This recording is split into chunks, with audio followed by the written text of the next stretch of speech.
Recently, many of you have asked my thoughts about the alternative workweek schedule, or AWS. It's an important issue, and I'd like to share not only my perspective, but some history and information that might be helpful in making a decision in the upcoming revote.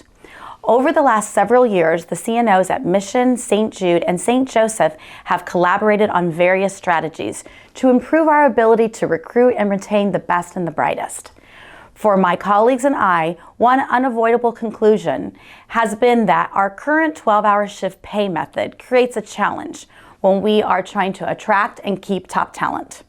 As you know, our 12-hour shift caregivers are presently paid 8 hours at a base rate and 4 hours at time and a half.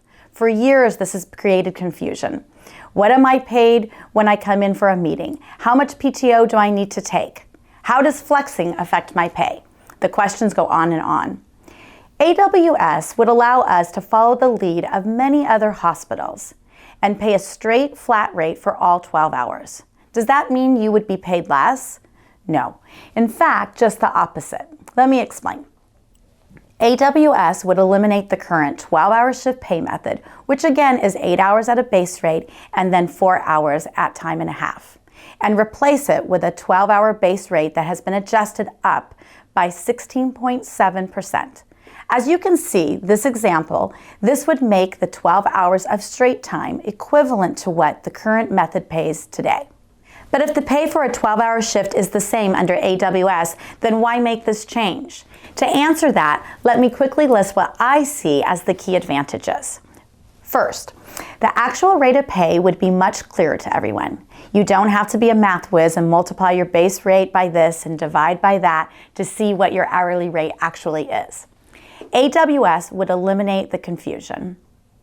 Second, we believe this will help the organization in both recruitment and retention.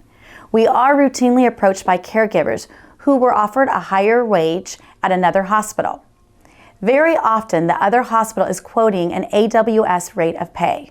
Once we sit down and explain the difference between straight and overtime model and use the 16.7% multiplier to create an apples-to-apples comparison, the caregiver is able to see our rates are competitive, if not better.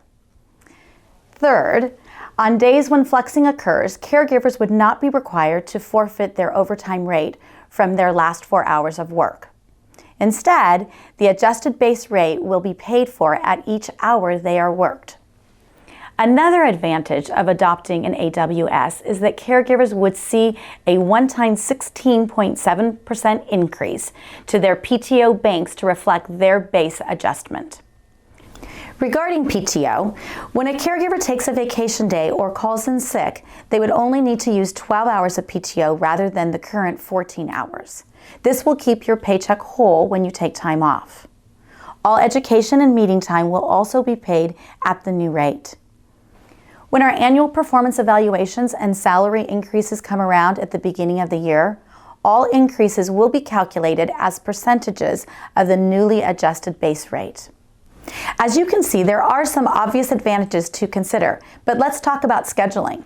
There are a couple of misconceptions regarding scheduling that I'd like to address. First, you have to accept a fixed schedule. That is not true. With AWS, you will continue to be able to participate in scheduling much like you do today.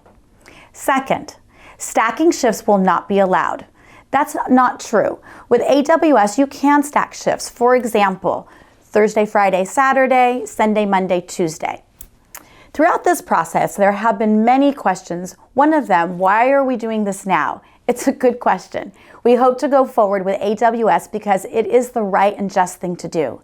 It is the industry standard and it helps us recruit and retain the best and the brightest. And finally, why are we having another vote? We are conducting a revote because many caregivers have asked us to do so. And we feel strongly that we need to hear from everyone this time so we clearly know what our staff wants. At the end of the day, we want you to be well informed and then make the decision that makes sense for you. I hope this has helped to clear up some of the confusion around the upcoming AWS revote. If you have any further questions, please do not hesitate to contact me or your HR partner. Thank you so much.